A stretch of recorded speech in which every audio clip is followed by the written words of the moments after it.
Well, I really had to do it. I had to do a jingle for him. I fi big up him name. Kwaku, him a carry the swing. Hey, I really had to do it. I had to do a jingle for him. I miss it without a doubt. You know who I'm talking about. Hey, I really had to do it. I had to do a jingle for him. I miss it without a doubt. Kwaku, him no stop run the route. Well, this is Tipper Iron. You know, some of them for the new band forum talk show. When we're brethren Kwaku, keep it locked. Oh, Tep. Itepe ineke J.R. Senebe. Divine peace, long life, stability, and good health.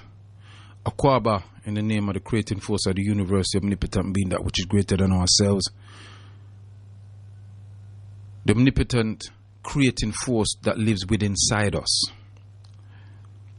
Was many names: Oludumare, Unkulukulu, Kwame, Blaforshe, Mungo, Onyeme, Jinyame, Amen Ra, Ashe. To our ancestors who sacrificed their lives so that we could have a better future, so that the descendants could rise again. We're rising, my people, we're rising, but slowly, but we're rising. And every time you make an advance, every time you move to do better, Isfet always come in the way to create problems. So we're aware of the Isfet behavior, the Isfet blockage. And so we are always steadfast, because we don't just want to affect that which we do. So we give thanks to all those ancestors that played a part in liberating us from the chains on the necks and the feet and the hands. Those ancestors that stood up in the face of adversity, who did not say it's been like this all the time, but said it has to change, and we have to attempt to make that change, irrespective of what the consequences may be to us personally, but it's for those yet to come. So Kwaba, to all who's tuning in to the mothership, Galaxy, Afiwe.com, Galaxy family, Afiwe family, we call upon the spirit, the ancestors, and those ancestors that's been here before, and those ancestors that will come back, because within tradition, you know, ancestors come back, believe it or not. And so it's with that in mind that we do the show. I'm going to speak tonight about our Saturday school and how people can get involved in our Saturday school. I'm going to speak about the Garveytown project in Ghana. I'm going to speak about the trials and tribulations that we've had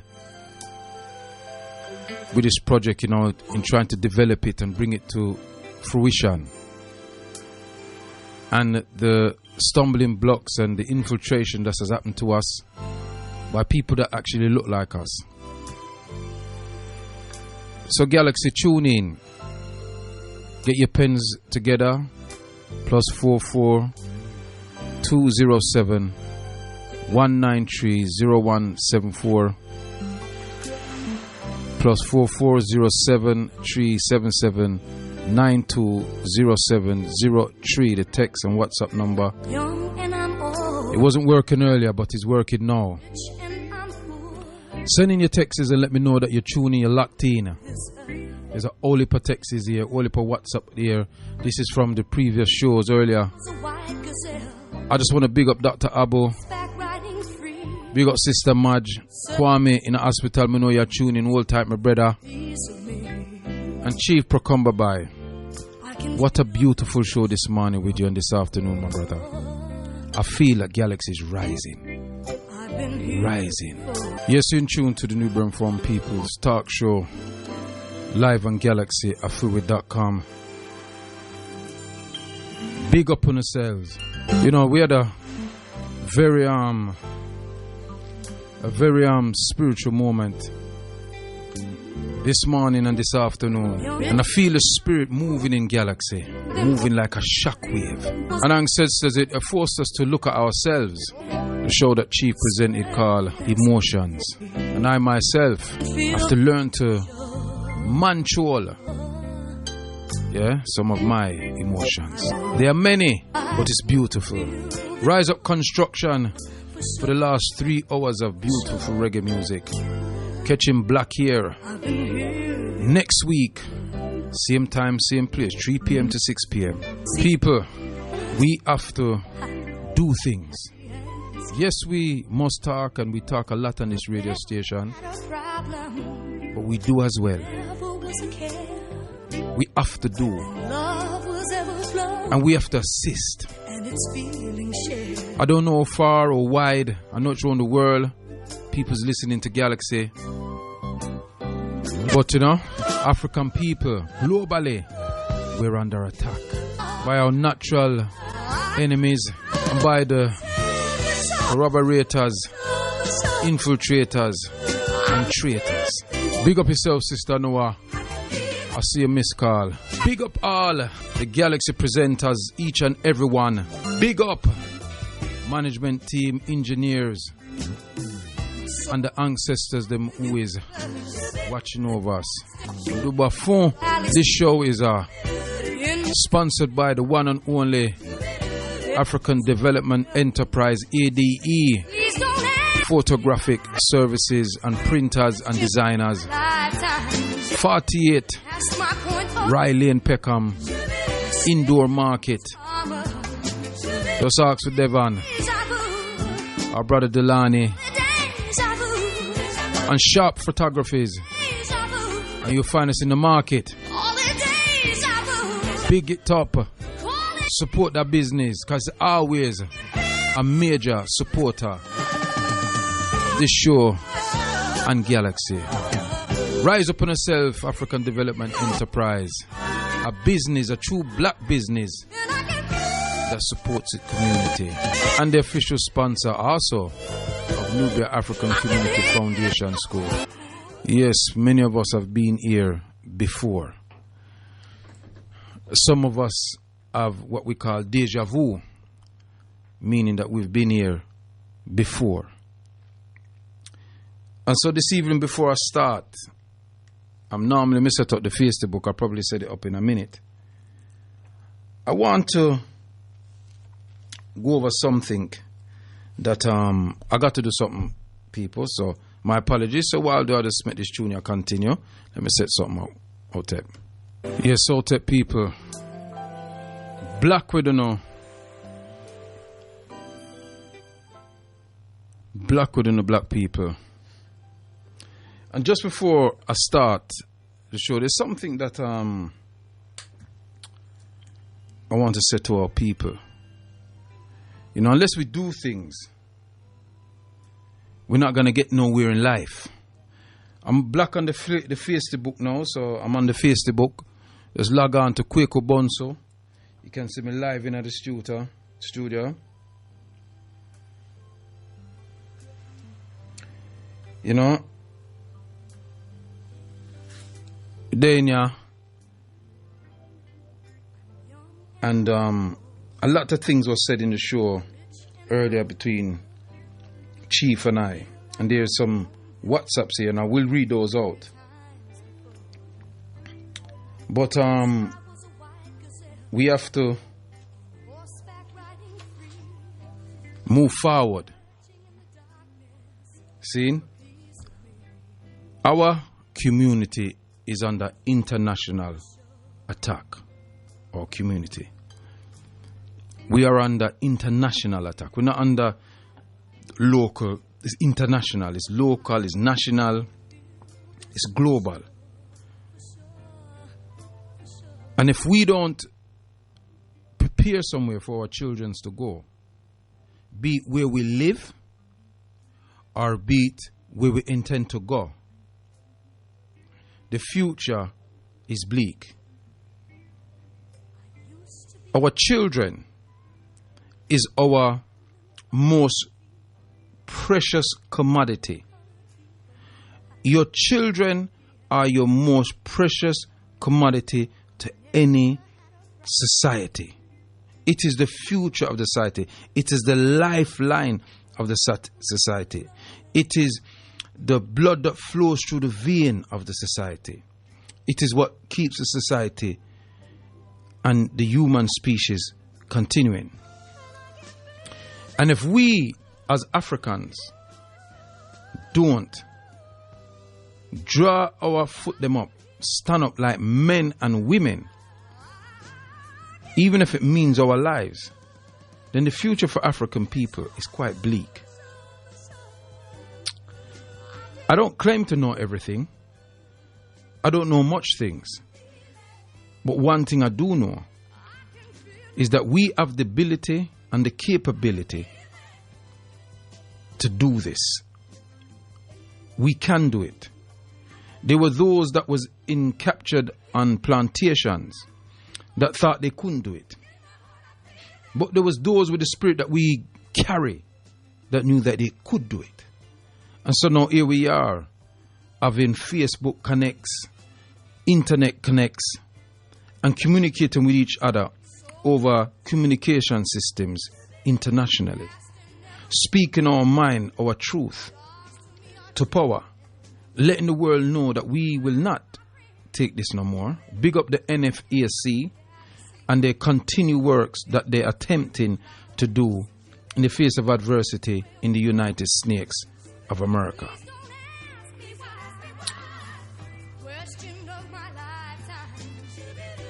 I read something for you. It says, be not arrogant because of your knowledge. Take as counsel with the ignorant as well as the wise. For the limits to knowledge in any field have never been set and no one's ever reached them. Wisdom is rarer than emeralds, and yet it can be found among the women who gather at the grindstone. Those are the words in the Usia, a compilation of ancient Kemetic philosophical words. And so, because we do not accept that we know everything, we have this medium to communicate with our people so that we can learn. So let me begin in bigging up, first and foremost, our Saturday school, Nubia African Community Foundation School. A school that was a brainchild of Dr. Femi Biko, who its inception was in 1991. There was a pilot scheme in June of that year, and then the September the school started. And the objective of the school was, because there was a report that came out that African Caribbean children were 5 times likely to fail at exams. Their learning rate was very low, expulsion rate was very high, and that sort of thing. And so the school was set up to tackle that. So at its time of its inception, it was virtually free to come to the school. It was, and you work at probably about £1 something a week. And the curriculum was based upon what they call the baseline essays that was constructed by the Association for the Study of African Classical Civilization, ASCAP. Yeah? I don't think that organization exists anymore, but it was an international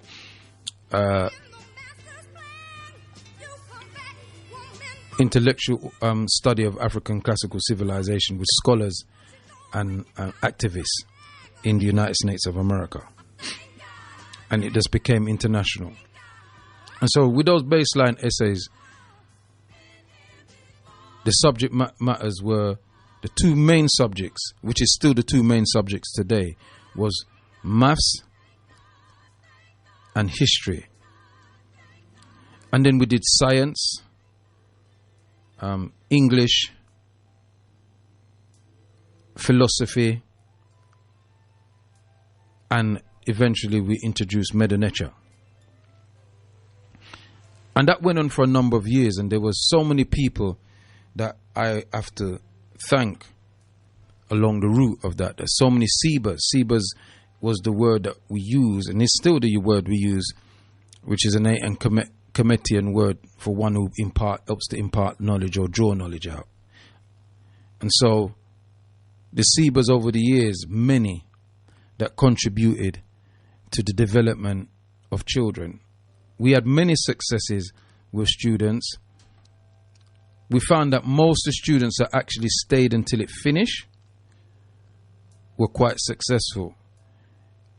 Those that came and then they left, they did all right. Some did very well.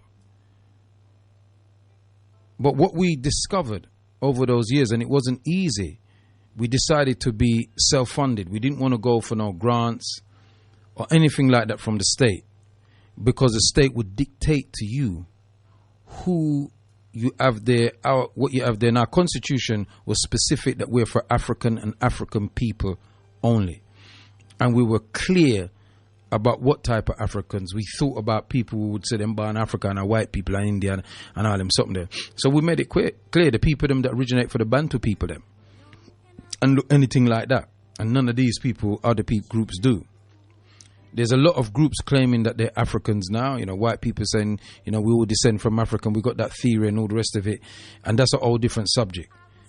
But right now, we're not talking about them people there. We're talking about the original black people. I'm on Facebook who look like me or blacker than me. You understand what I'm saying to you? And slightly lighter than me. But we're all Africans. So that's what we're dealing with. And as you can see the pictures behind me, them the people there too. See? So the school was started and the time started at 10 a.m. Actually 9:45 a.m.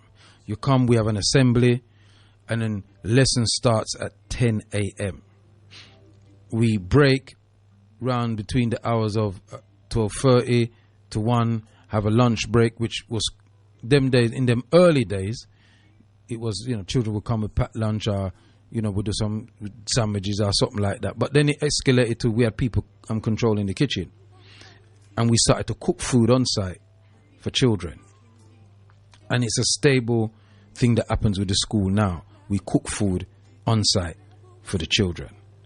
It's a little fee, it's not much money, but they get a cooked food. People can send their children with packed lunch, it's totally down to them, but they would definitely get a cooked food on site. So we do kind of a vegetarian, vegan food with the fish, and then we do, you know, fowl with other things. Yeah, a lot of vegetable, greens and all them something there. So we give them a kind of a stable diet. The school has been running for 29 years. A lot of Sebas has come and gone. But the main people are still there. I'm still there. Seba Kodja is still there. Seba Akimba Day. Seba Merva. You know, part of the original people them that are still there. But what's more beautiful than that is that the two chairs of the school now, the people them who are actually the chairs of the school, are children that came to the school from their inception. We have Seba Aisha that born in a school, Seba Kodjo who came when he was around 7 years old, as Brother Garadina's son. And they are now the chairs of the school. They run the school and we are the eldership now that supports them in what they do. And so that's beautiful about it.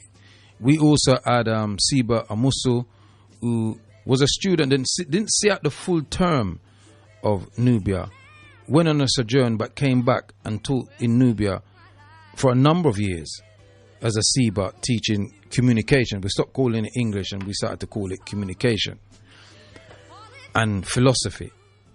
And now he runs his own philosophy program that he does online, and incidentally, he done his first lesson this Saturday with students from the US via Zoom. So that's expanding that philosophic class, and I will be having him in here, interviewing him at some point. And then we have the other Sebas who they've gone into different professions, but they always come down and they always come and support. Seba Andre came back there and taught some lessons. Yeah, these are students I'm talking about that were students themselves in the school, but came back and contributed to the school. Seba Asazawa came back and contributed lessons to the school. Seba Kelly, these are all students that came back and contributed at some point in the school teaching other young people. I'm not bigging up Nubia more than any other African Saturday school, but it's a Saturday school that I'm involved in. And so we work very close with Al Kabelan School of Excellence and Africa Bantu Saturday School. We were working with Queen Mother Moore School, but unfortunately Queen Mother Moore is no more in terms of the school. Big up Elder Hewitt. But we worked very close, and we started the Pan-Africanist Sports Day, which is an event that we got together because the prime objective was to see if we could make a school, all of us together, an entire school, for 5 days of the week or 6 days of the week. And that's still an ongoing program. There are hoops for us to jump through, and we don't all agree on certain things, but we're attempting to do that. And so the school runs every Saturday, but the school needs assistance. We are presently in Springfield Centre, Union Road, Southwest 8. We haven't gone back yet. We're in negotiations with the building just for them to let us know when we can come back and open up and things like that. This whole COVID thing and, social distancing and all the rest of it. But Seba Aisha and Seba Kojo, Seba Kimbade, and Seba Nikojo are all trained teachers. So they all came to Nubia first, and then they went through their schooling and thing, and then they went and did their teacher training. Are all official teachers that teach people. That's their job outside of Nubia. And so we have what they say professional teachers, but I think the most professional teachers are mothers, because they're the first teachers of the children. So that is it for me. And when I sent out the text, I said, what is the importance of supporting institutions like this? It is very, very important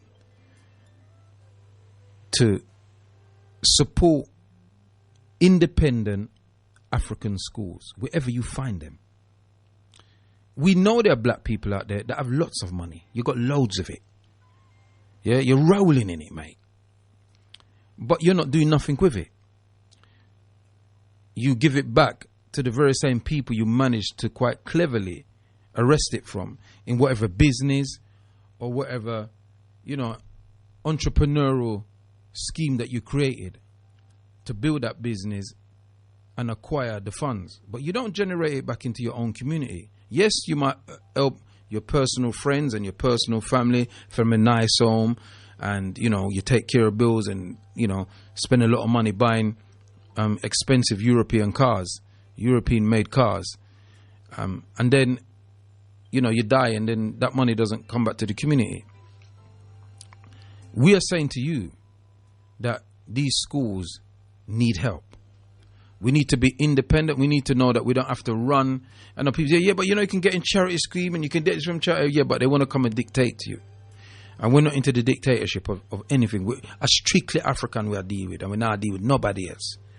And what I mean by that, Africans who are the diasporans who are the descendants of those who was kidnapped and came wherever they are in the world via the Caribbean, or Africans who come directly from the continent whose features look similar to me. That's what we're talking about. So we're not talking about anybody else. We're looking out for black people, African people, the original people. And we teach this to our children. We teach them about where they come from, how they arrive where they are.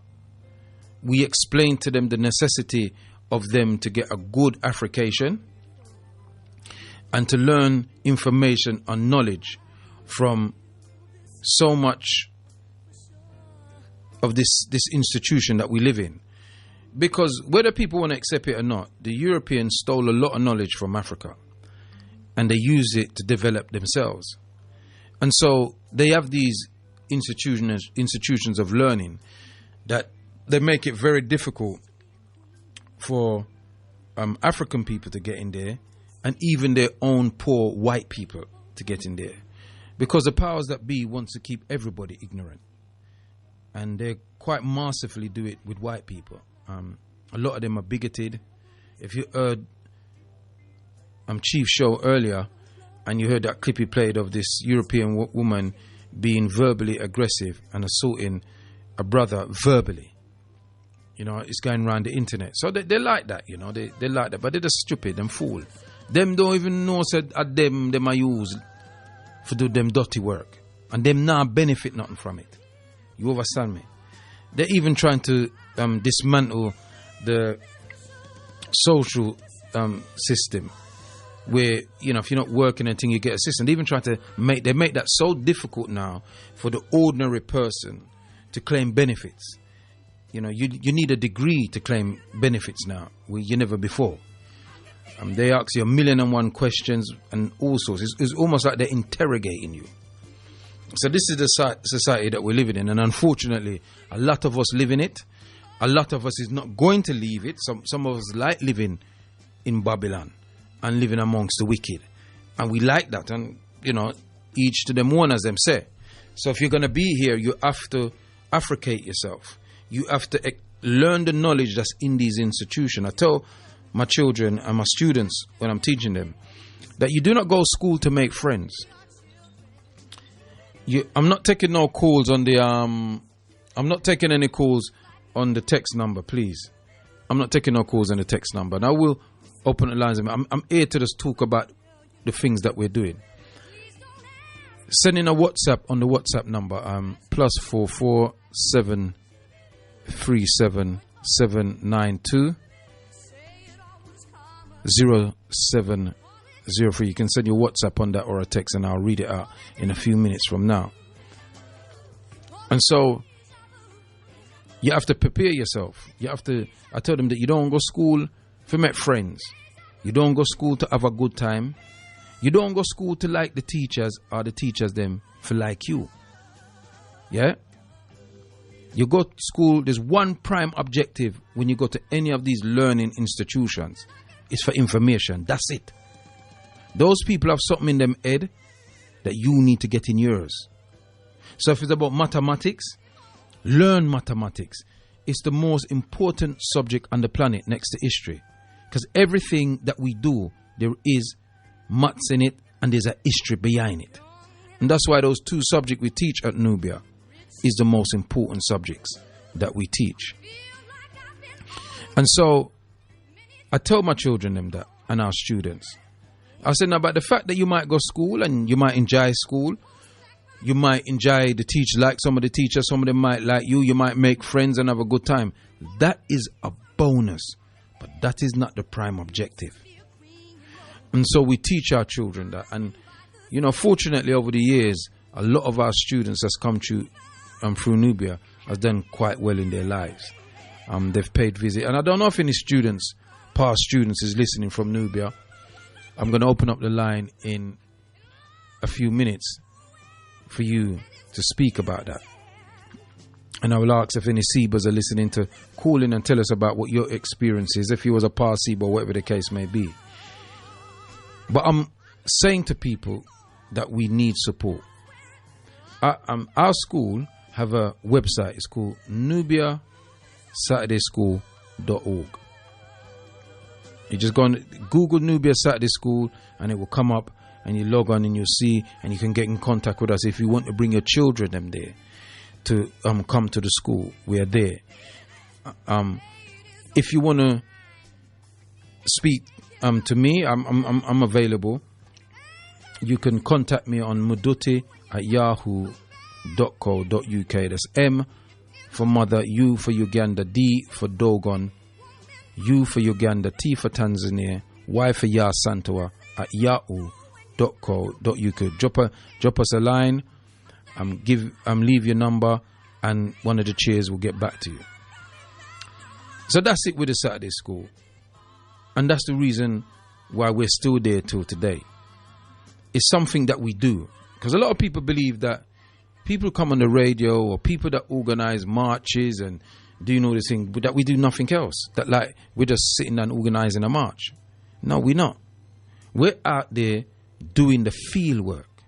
If it means going to meetings, meeting other lobby groups, meeting other groups that's dealing with reparations, or whatever the case may be, organizing schools, organizing women's group or men's group or anything, meeting with people to speak to them about their children, them, and that, trying to assist African people in all kind of various ways.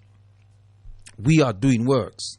But there comes a point where we have to come together as Africans to show our worth. And if you don't respect anything that your people do, nobody else is going to respect it. And that's why nobody respects us as Africans. That's why that woman could speak to that man in that way, because there's no respect. She would not have cussed a Jew and said that to a Jew, because there's consequences for that. The Jewish lobby would be on her like ticks, and so should it. And this is why I'm advocating that we organize ourselves under the acronym of African Coalition Council. We need to do this. This is something we need to do, and I'll talk about that another day. Moving on from Nubia, I then speak about the Garvey Town Project. The Garvey Town Project is a project that is set up in Ghana. A project that is set up for returning Africans. Africans in the diaspora. But not only for Africans in diaspora, but for Africans on the continent. Because one of the things that we discovered over the years of doing all that we do was that whenever Africans are going back home to Africa, a lot of them go back themselves and they build houses and they live quite a good life. They might open a little business, but it's very much kind of Eurocentric. And so the creators of Garvey Town wanted to do something different, wanted to do something that not only involved Africans in the diaspora, but involved Africans in the continent.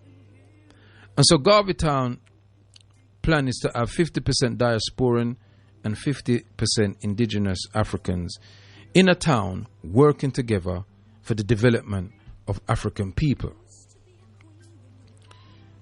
The project is a vast project. It's attained 300 acres of prime land in the central region of Ghana.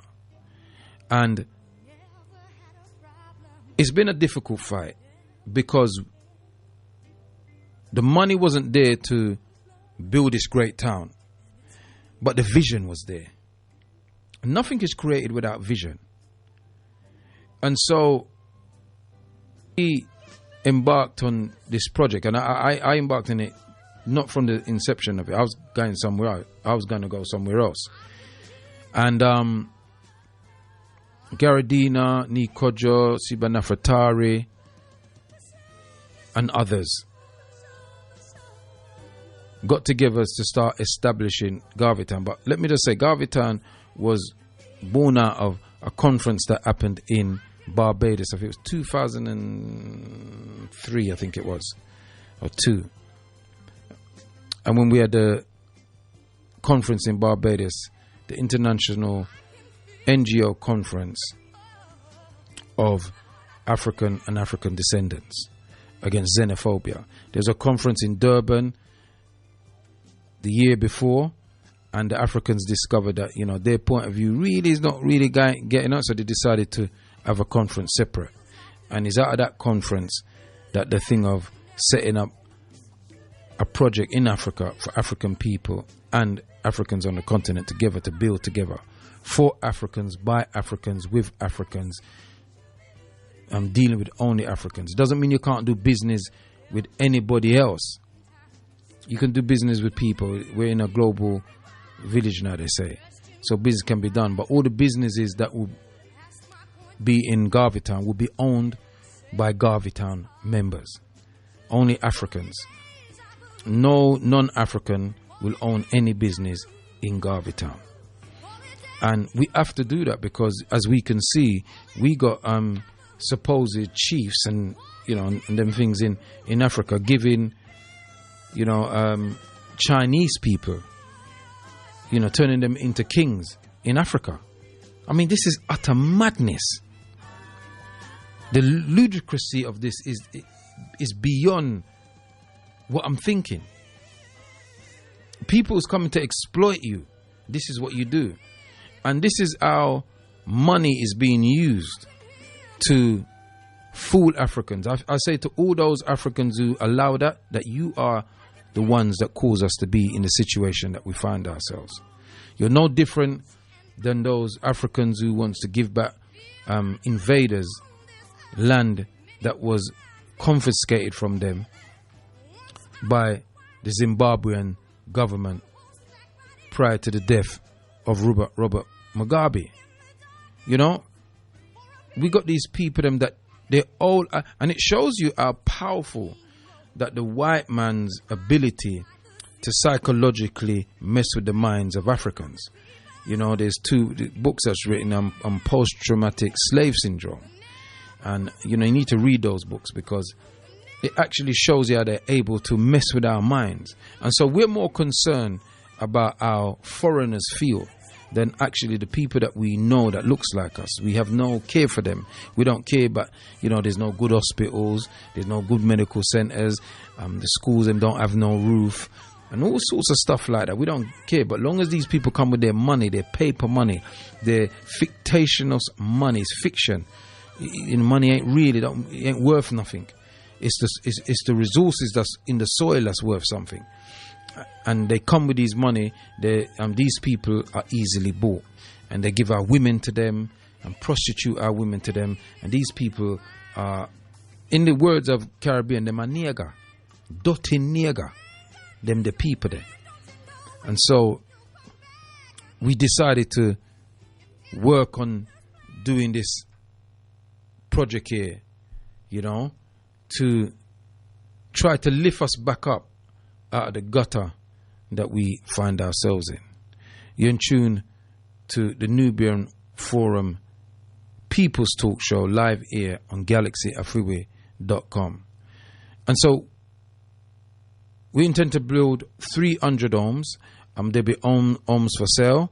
There'll be homes for rites of passage. I want to do a rites of passage program. There'll be homes for indigenous people in Ghana, and affordable homes that they can purchase. It will be a people-friendly zone. So cars are allowed, but they won't be allowed to drive up and down in the project. You understand me? Because we want it to be children-friendly. There will be 5 farms. There'll be a chicken farm, a honey farm, a produce farm to produce all we eat, a corn farm, and a honey farm. Yeah, so there will be a business center where people can set up their businesses. There will be a temple, a school that will go up to kind of university standard eventually. And so that is a vision of Garveytown. But that vision cannot be accomplished without the support of Africans globally. And so, because the enemy knows what we're trying to do, the enemy sends people, but the enemy can only infiltrate you with people that look like you. And, the project has had a few stumbling points. And every time our brother Garadina, who's out there, has started something and we're supporting it and things like that, it got sabotaged. Yes, by other Africans. But also, lately, in the last year or so, 18 months, there was a brother from the United States of America who found out about the Garveytown project and came and approached Brother Garadina, saying that he does tours there and he brings a lot of people over and there are people that want to resettle. This is from the United States. And that man came and attempted to sabotage the project to the point that the man put out videos on YouTube saying that Garvey Town is dead. There's one that's going around. He's got me and Garadina because he came on the site. He interviewed us on the site. I went out there last year. I spent a good little time out there, because these people was coming over and it was necessary that somebody was out there to support Brother Garadina as well as Sister Amma in, accepting these people, inviting them to the town, to the land they came to look at the land. But you have to have vision because we don't have millions of pounds to build Garvey Town. We need that type of money, but the only way we're going to get it is through the community. The way it was set up, it was supposed to be a community venture. Maybe we were a bit naive to assume that the community would want to fund something like that. But we've seen other communities do that. We see that here in Britain, one of the largest Hindu temples outside of India is built in Willesden. And all that money came from Indians, the wealthy ones, and the criminal ones, and the poor ones. Nobody now watch what anybody contribute. Them just contribute because they know it's their culture. And a lot of them live here and they want a piece of home here. So they did that. And we know that they support other ventures in India. And other groups do this as well. But it seems that we're the only group who don't do that. Unless it's a church we're getting. And churches are not used really effectively. They're used to worship some white man called Jesus. And they don't allow other black groups to use it. So if you're going in there and you're an African spiritual group, they're not going to let you use their church. They're not going to let you use it. If you want to have a Saturday school day that is African-centered, they're not going to let you use their church unless you're dealing with Jesus. So a lot of these churches, they're there, they found a way, they found a niche in the Christian thing to raise a lot of money from people in the congregation, and they live quite affluent lives, buy £1 million houses and things like that, and live quite affluent lives, but don't actually contribute anything really to the community. And so there are a few, and the ones that do, you find that them don't make much money. They're the true Christians, I call them. And so we have these issues in our community. I'm going to open up the line now. So I'm hoping that members of Garvey Town and members of Nubia are actually listening and can call in and, give some insight into how they feel about the project. And incidentally enough, that Nubia came out of, Garvey Town came out of working with Nubia, because we were all Sebas at Nubia anyway. Gardina was Seba at Nubia. He was actually the chair at one time, And so this is who we are. We are Africans that we do. And don't get me wrong, we don't agree at the best of times. We agree best of times, but we have our flare-ups. You understand me? And so it's like that anyway when you're trying to do something for your people. There's a whole load of texts coming in and things. So I'm going to read it. There's a text here. It goes, Divinity Peace. How does one get more info on Garvey Town? I've often asked in Ghana with little success of any real info. Are these projects recent? No, Garvey Town has been there for 16 years. We've had that land. And it's been hell to keep all of it. Believe what I'm telling you. How you can get involved in more information about Garvey Town, we have a website. And the website is just garveytown.net. So just go on garveytown.net. And when you go on garveytown.net, you will see the information there and how to get in contact. And if you're in Ghana, Garadina is in Ghana. It's in the Goma area. It's the second junction after Kaswa. And if you big up yourself, gay man. Long time though, don't see us, sis. Hold tight, yeah. So Divinity.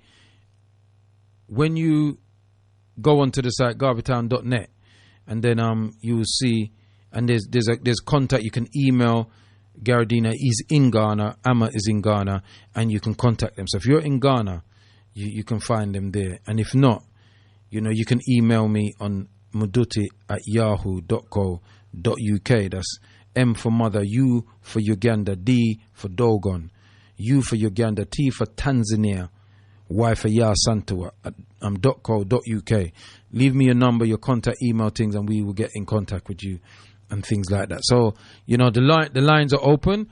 It's 0, if you're abroad, it's +44 207 193 0174. And let me just make sure that this because it was messing about earlier, the wait name, but yes, it's up. The Skype is up. It's up there. So feel free to call in 0207 193 0174, or if you're abroad, it's +44 207 193 0174. Alternatively, you can do a WhatsApp or send a text on +44 73 77 92 0703. You can send texts and things like that. So let me just read out some of these messages while I await.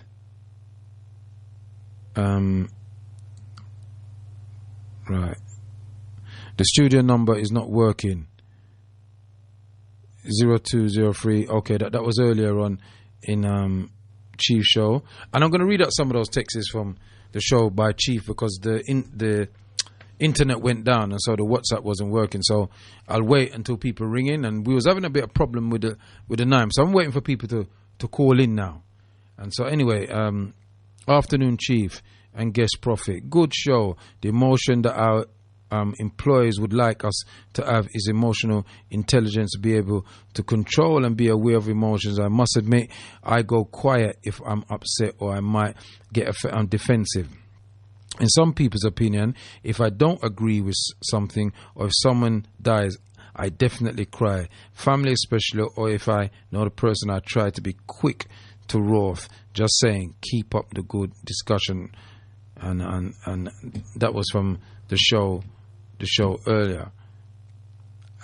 Brother Kwaku, I'm very emotional about my I-race esteem, and I have challenged a red Jamaican who kidnapped my child and think that the race esteem is stupidity, and that a dark man is less than a red man. I end up in jail fighting master child as my emotion went skyrocketing because I knew that he was be lost in slave mentality. He is a relative of one of you in Galaxy. I will soon throw a voodoo to this racist, nasty, mixed race of Jamaican origin. Don't know what that is. Don't know what that's about. Locked on, in profit, loud and clear. Big up yourself, Bromley family. Rise up, Jaro, more strength recovery. It is so sad, all sabotaging going on. At least helping the community is a good idea. It's a great idea, but it has to be endorsed. The state dictates to you, just like its existential rebellion group, which is for climate change, doesn't even touch them. Don't even go on the extension rebellion. True? Oh, there's a hill. What is wrong with Brother Kwame?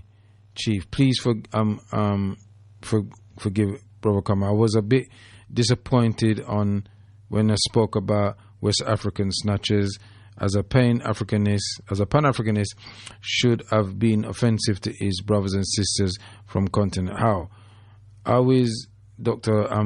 Abu currently coping? Please send my regards to him. Please tell him to be positive. His wife is still in hospital. No, she's not with the COVID patients now. They moved her. Yeah.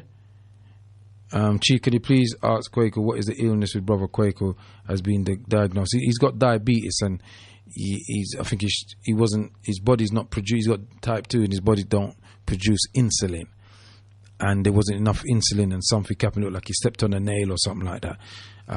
Infection got in his foot, and it was quite serious. His foot was cut up and things like that. Do you know if there are packages tour to travel to Ghana? I would like to visit Garvey Town. I'm Ghana for holidays. Yeah, there's always package stores to Ghana, but we don't know what the situation is going to be right now because of, you know, this whole COVID-19. And what I discovered about a lot of the African countries in Africa and in the Caribbean is that they've totally shut down their borders, and so they don't let nobody in. So, you know, we just have to wait to see what the climate will be. It says, Brother Kwaku, have you been to Elamina Castle, Kwame Kumas Museum? I have been to the dungeon over there, and it was quite a bit of an experience.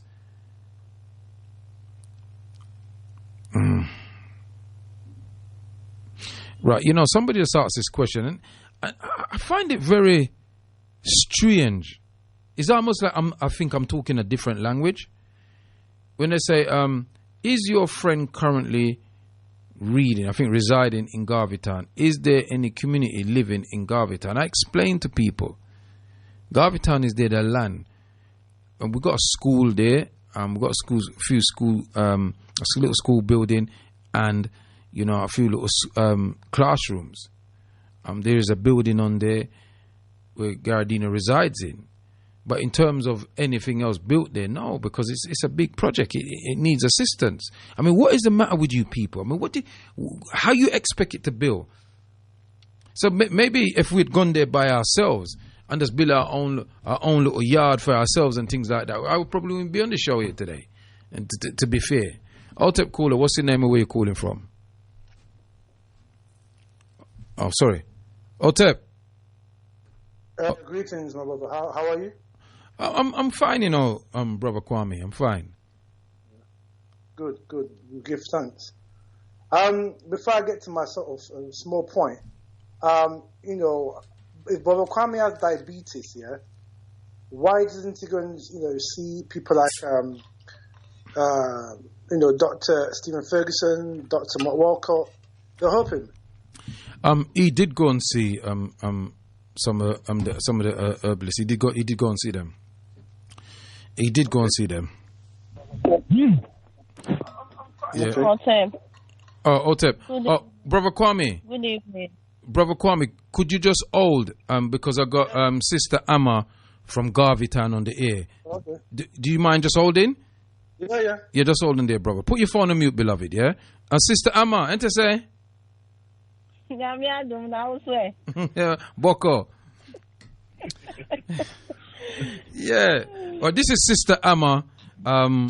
She is our sister on the ground, wife of Garadina in Ghana. And she's one of our major players out there in Ghana. So what would you want to say to the people, Sister Amma? I would like to say good evening to everyone listening to the show.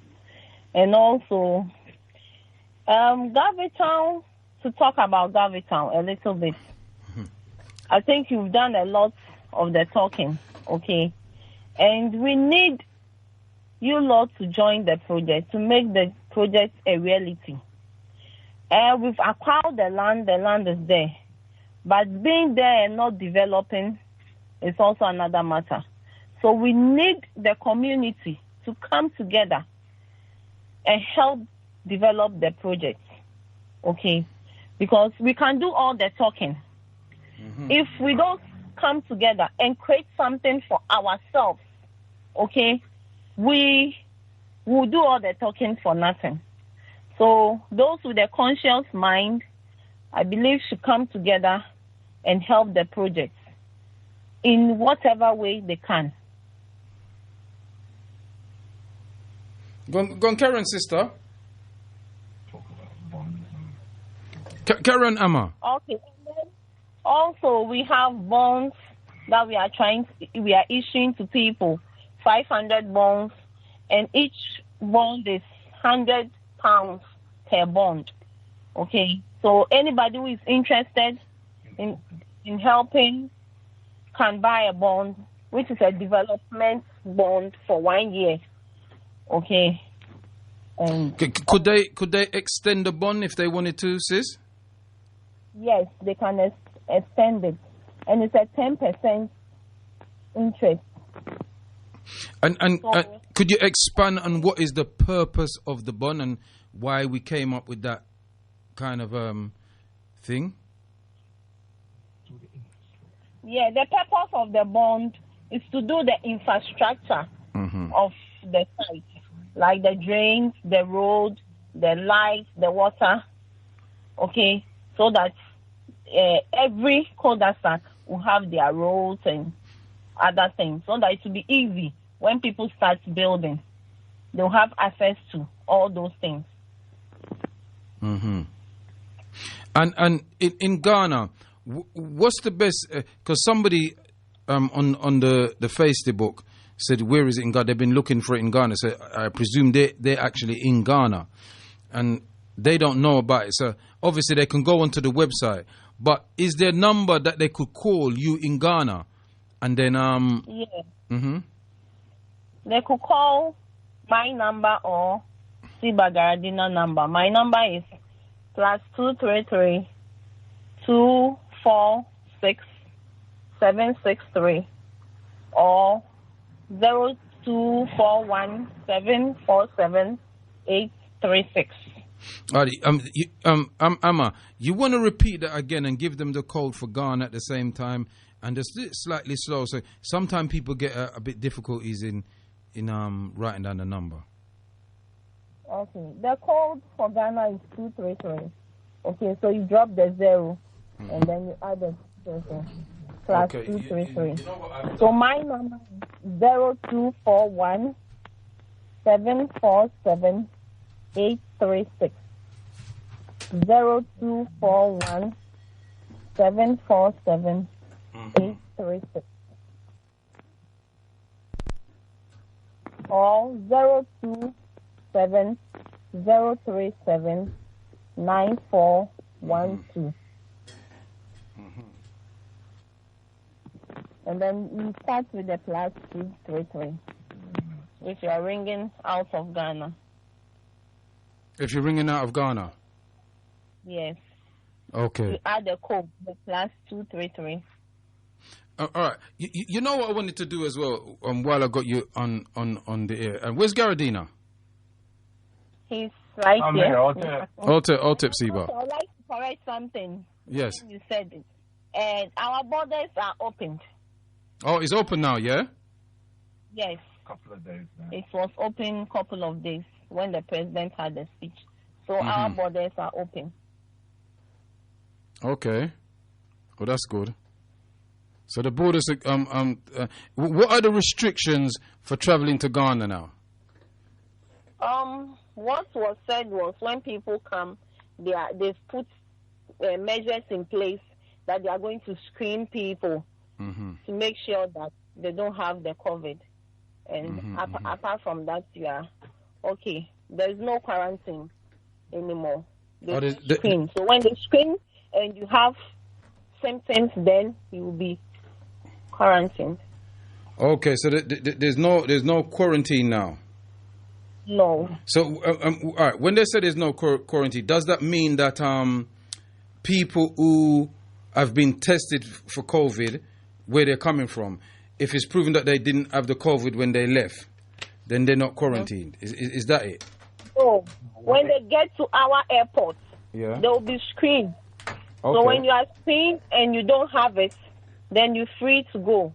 I see. But if you have it, then they will have to quarantine you and take care of you. Okay. Well, you can stay on the line, sis. I mean, Kwame, is there any questions that you'd like to ask Sister Amma while you're on the line? I just wanted to add to that by saying that, yeah, she's correct that the borders are open, but, from what I've read on the Ghana High Commission website, if you are planning to come to Ghana, you've got to take a test at least 72 hours before you board your plane, and that test must show negative, because if that test doesn't show negative, you can't board the plane. So flights like KLM, British Airways, they're still on that. So you need to take your test 72 hours before you board your plane, and that has to be negative. And then you need to take that certificate with you to board the plane, because without that, you won't be allowed.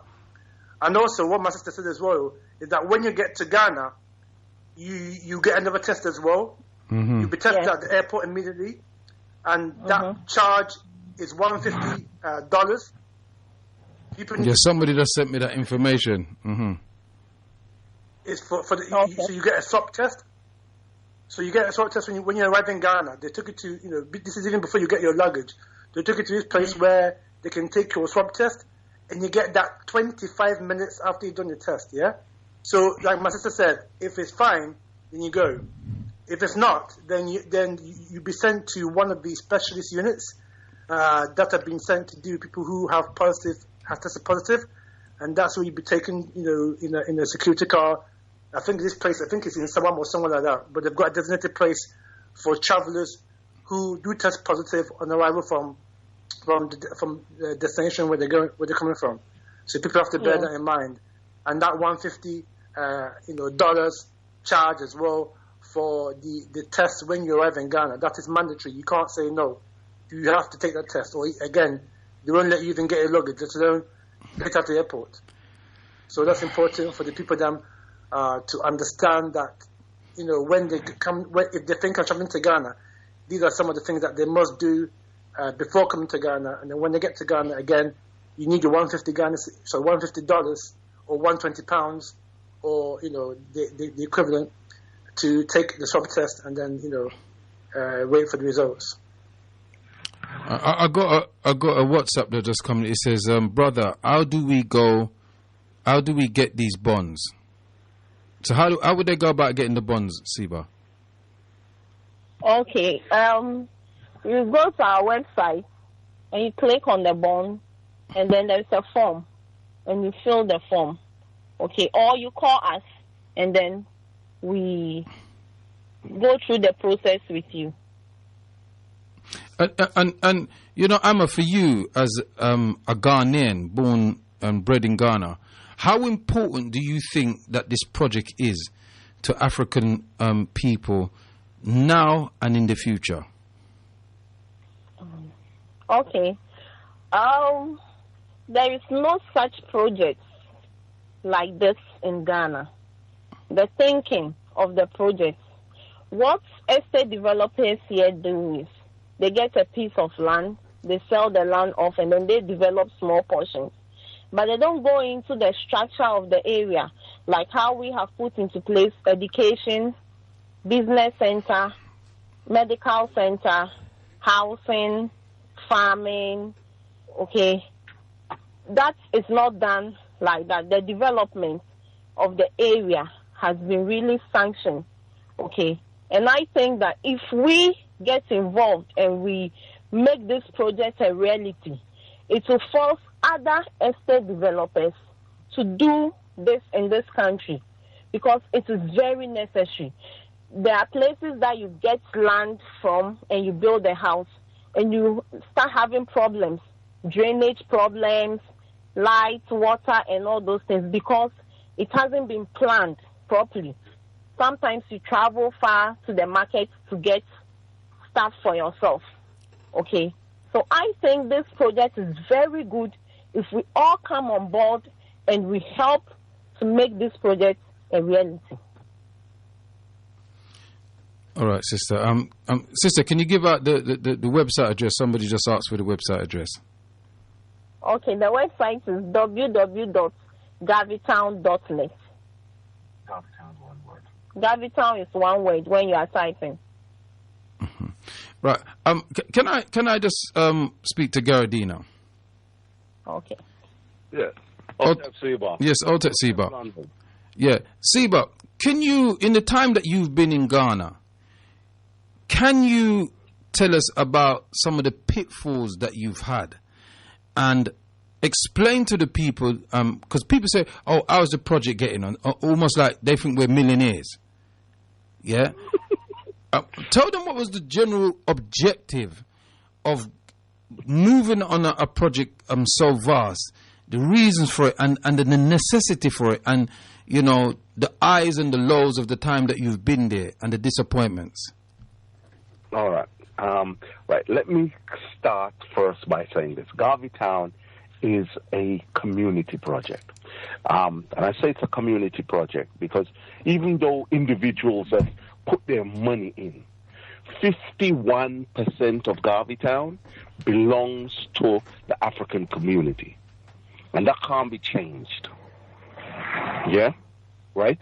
It is our thing, yes, as a community. The 51% of everything that's made from it goes back into the community. It doesn't go into the pockets of individuals. Yeah, the majority of it goes back into is reinvested in the community, right? So that's the first thing. Yeah, it's not about individuals; it's about the community, right? The struggles have been trying to explain to people that if we don't work together, yes, we can't get anywhere. Yeah, the people in our community who have the money, yes, are not the people in our community who want to see us as a people go forward. Yes, right. Mm-hmm. So the ones with the money do not put their money in projects like this that is geared at helping our people. So we struggle with people here who see us as the chop. Yes, people who could you sorry to cut you, Siba. Could you explain what a chop means? See us as the chop, because maybe people are not familiar with that lingua. You know what I mean? Yeah. All right. Right. What happens is we come in like it's the same like when you go to the Caribbean. The average person will see you as an opportunity to get something for themselves. Mm-hmm. Yes? With me. So we say the chop, to eat, yeah? You're going to be the source of food, yeah? Mm-hmm. The chop. We are, a lot of people don't understand our struggles. And you can't blame them. They've not taught anything about what's happened to us. You understand me? In schools here, they don't teach history.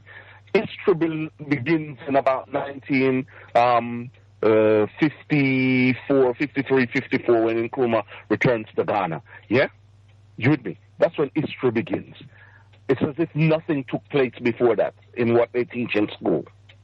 Mm-hmm. Right? So you can't blame the people because there is no teaching of history. And when you were talking about Nubia earlier, that's part of the problem.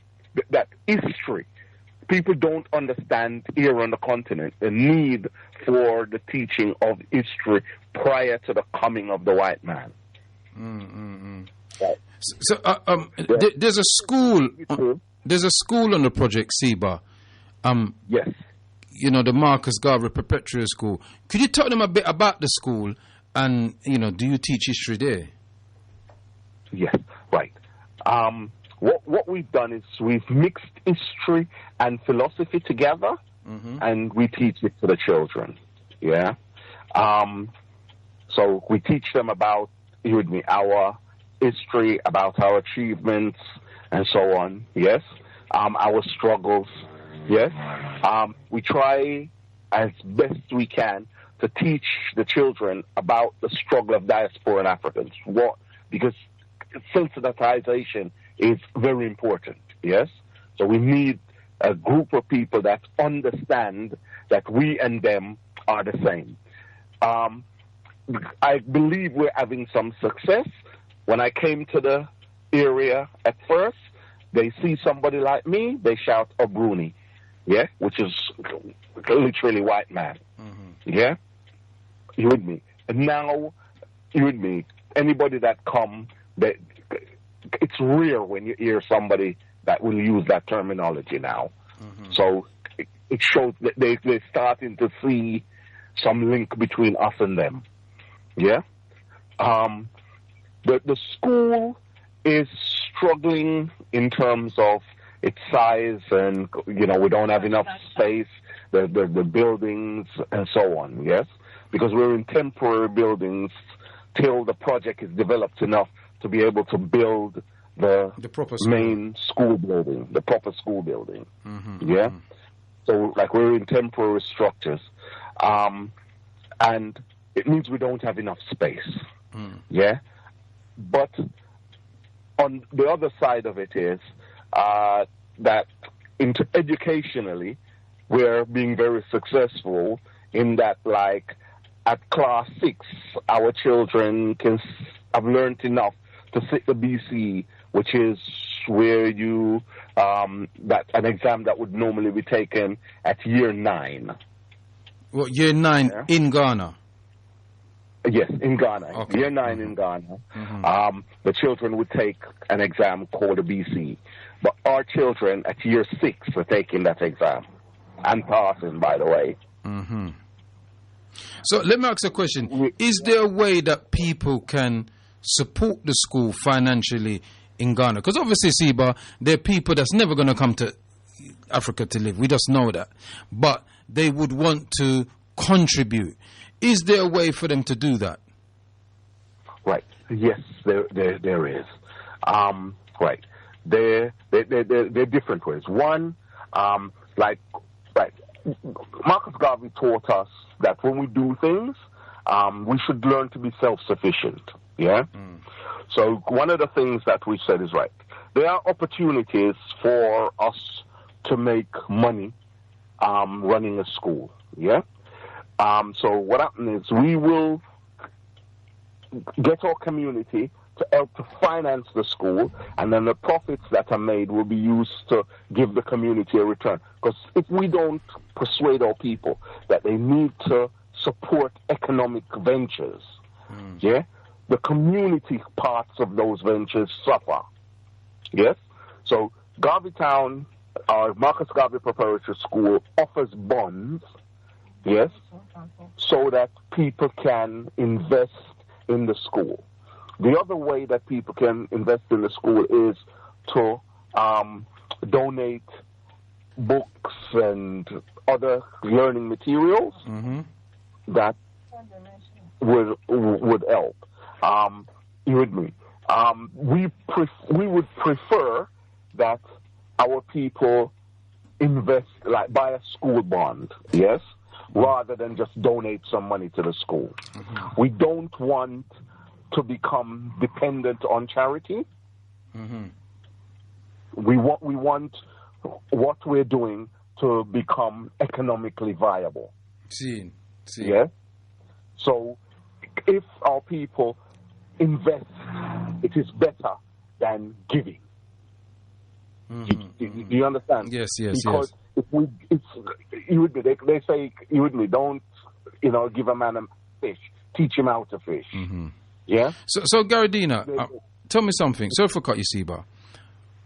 In terms of numbers, how much people would we need to invest in the school project? How much bonds would they have to buy to make it a viable venture at the beginning? And secondly, how much people would we need to get involved in, starting a cul-de-sac in terms of a home and stuff like that? And I want you to because I want to ask you about this other situation with this brother that infiltrated the project. But I want you to explain that part first, please. Right. Now, right. The different parts, right? The first one, we need 500 bonds for what we call developmental work. Yes, we're trying to sell 500 bonds to do the roads and the drainage, run the electricity and the water. Yeah, right. We want about 7,000. Want to sell about 7,000 bonds. Yes. To do the first cul-de-sac, right? To, you with me, make it so we build the houses, we sell the houses to members of our community.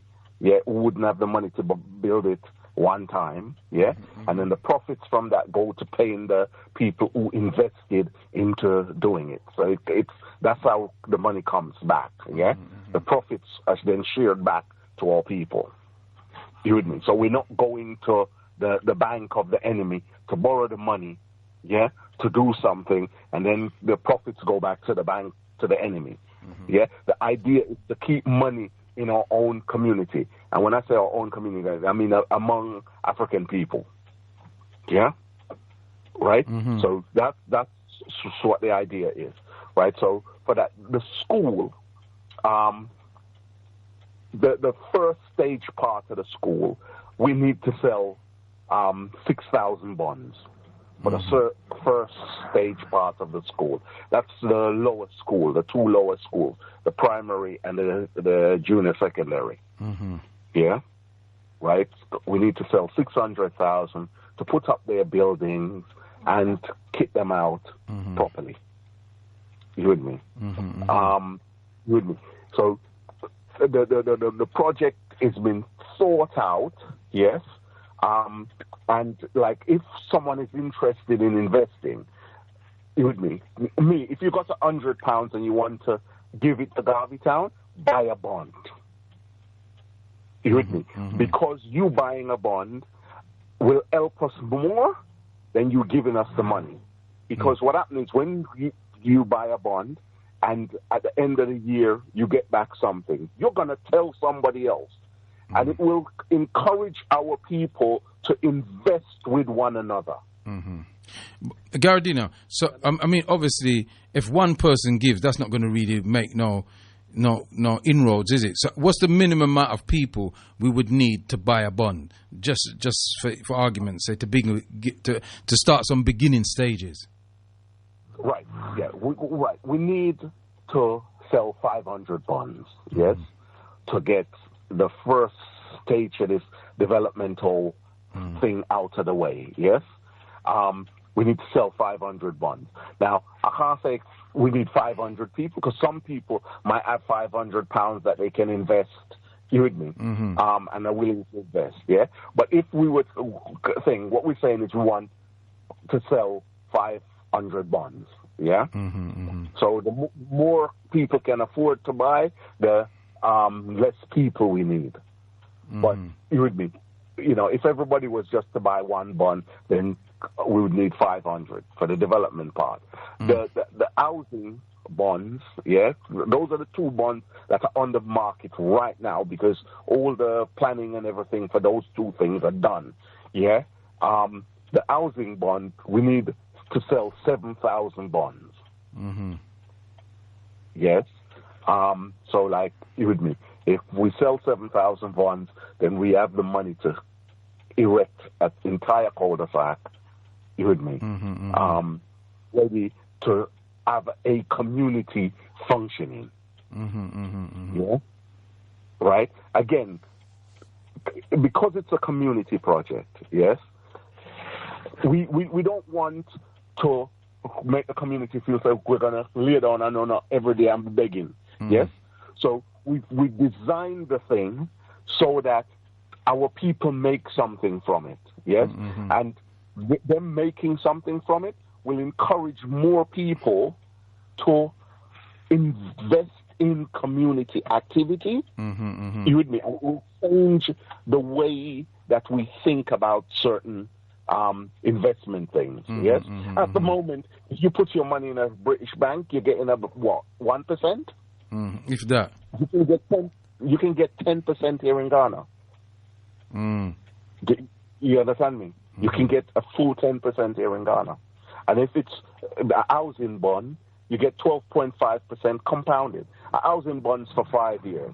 The developmental bonds are just for a year. I think what I'm going to do, Siba, next week, Sunday, make you come on a lot earlier. Yeah, because we've only got 9 minutes left in the show. But definitely going to make you come on a lot earlier. If you're coming from like the beginning of the show, it will give us 2 hours to really interact with the people, let them call in, ask questions and things like that. Because one of the questions I've got is, can the sister give the phone contact again? So if hold on, Amma can give the the phone contact numbers again. Okay, it's +233, which is the code 027 037 9412. 027 037 9412. So you drop the 0 when you add the +233. Oh, yeah. Okay. Okay. So do it again, sis, so that people can just kind of get it in their thing. You know what I mean? Okay. If you are in Ghana, it's 027 037 9412. If you are not in Ghana, you drop the 0 and you add +233, or 0241 747 836. And can you give out the website number again? The website details. Yeah, www.gavitown.net. And they can email through there. That's all this Sister Amma, because somebody's calling in. Yes, caller. What's the name? Where you calling from? Nefertari. Oh, Nefertari Otep. Otep. Yeah, you want to say something, sis? Go on.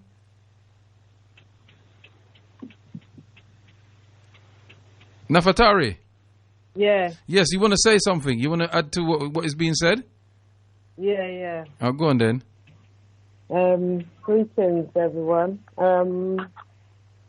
There's been a lot said about Garveytown. I'd just like to add, it would be good if we can support the project, the community project. Are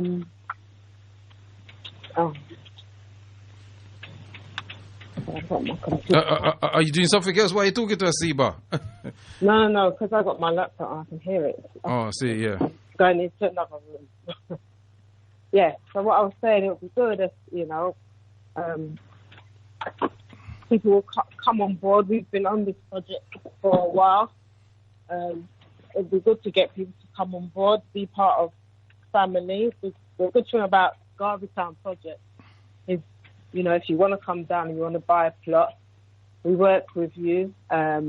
Your plot is safe. You don't have to worry about your land being taken away because we've sorted that all out. So, we'd like people in England to get on board and come, and take part in the project. Buy some bonds if you're not sure. One of the questions I'm always asked is, am I going to be safe? Can I get water? Can I get electricity? And just basic things like that. There's all of that there, If you're interested, I can give out my number and I can have a one-to-one with you because I know you haven't got much time left on the show. Well, give your number here then, Siba Nefertari, quickly, yeah? 07869. No, slower than that. Slower than that, Siba. 07869 282807. Yeah, but that's still a bit too fast. It's a bit slower, Siba, so people can actually catch it. 07869 282807. All right, then.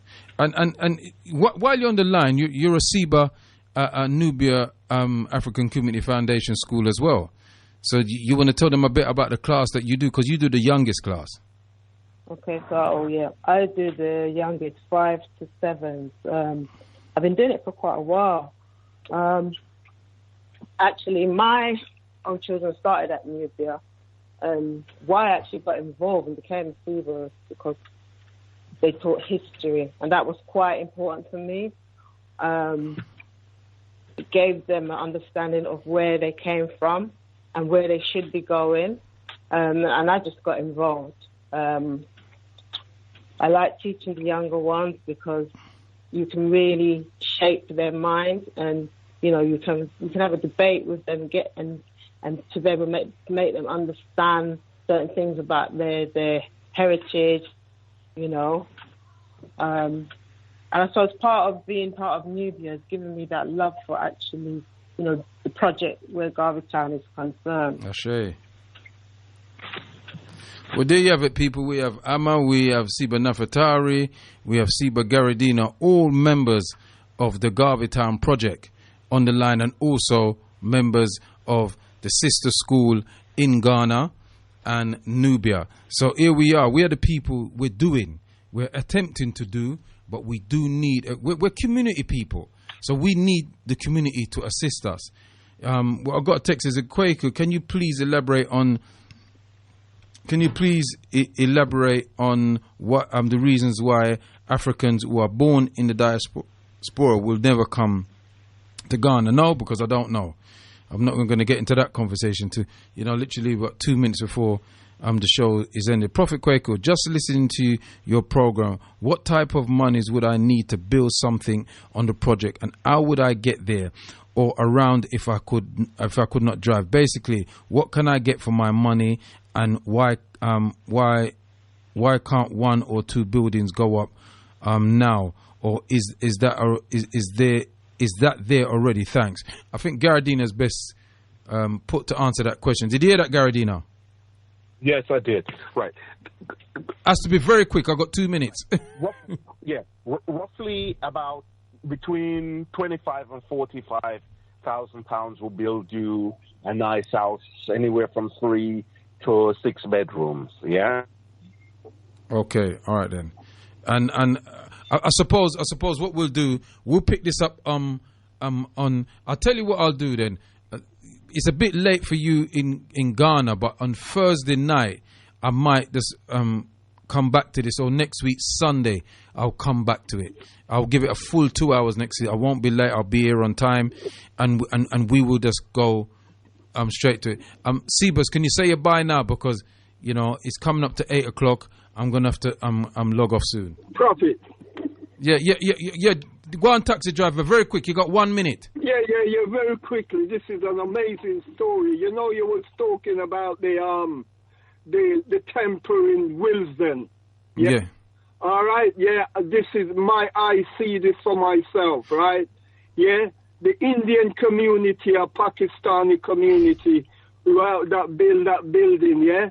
They were so focused on building the building that they had age-old people walking around in Harsden and Wembley, picking up, the Coca-Cola rings.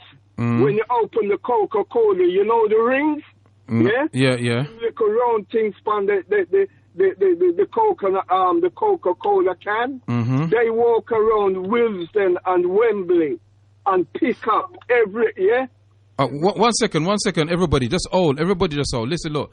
1 second. The next presenter is coming on, but I'm just begging the next presenter. Just give me 5 more minutes, please. Just give me 5 more minutes, so I can just get everybody to no, I'll shut. Just give me 5 more minutes. I know I was late today, but I'm begging you, just give me 5 more minutes. Finish what you said quickly, please, brother, so I can close down the show.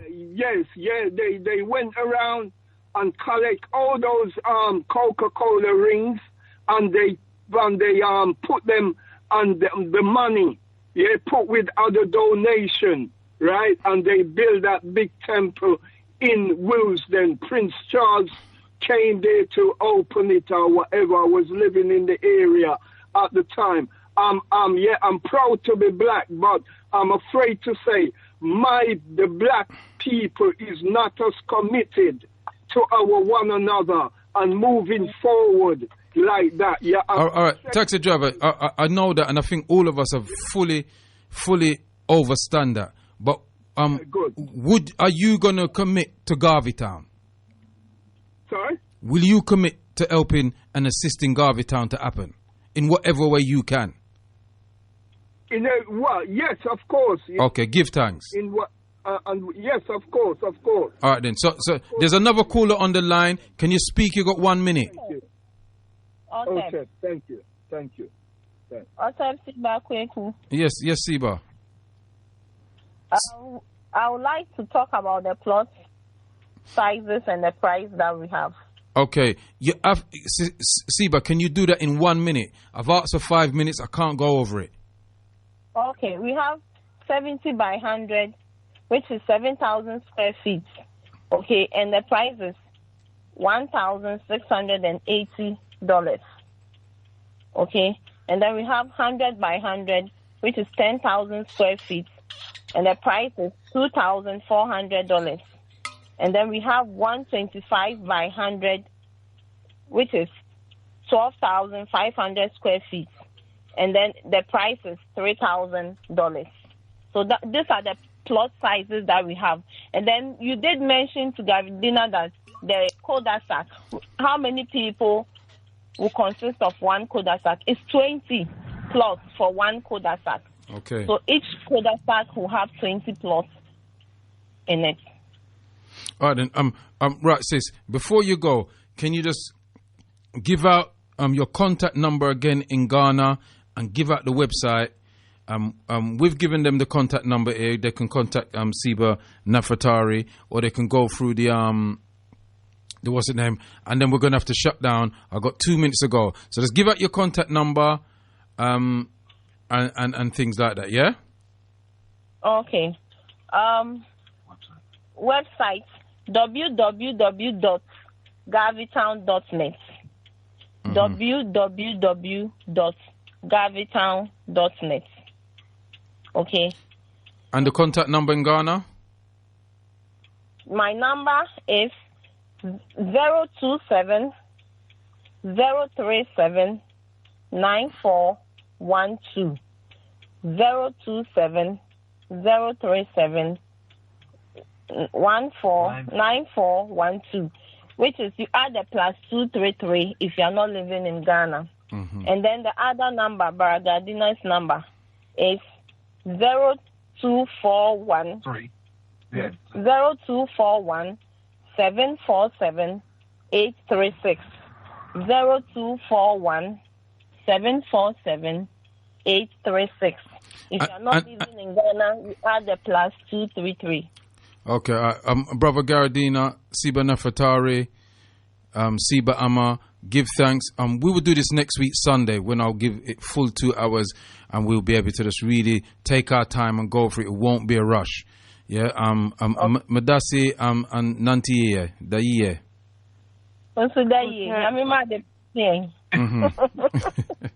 Otep. And Kiss Menkara and Nana Kwame and Junior for me, yeah? Okay, I will. Otep. People, thank you so much for tuning into the show. I have to be disciplined. Yeah, I have to be disciplined. I got to thank the presenter who's coming on next for giving me that extra minute. You've been in tune to the Nubian Forum People's Talk Show, live here on GalaxyAfiwi.com. Muta Anu, we give thanks, my brother. Otep, and we'll be back here on Thursday night, 9 p.m. to midnight, with a special guest, or me.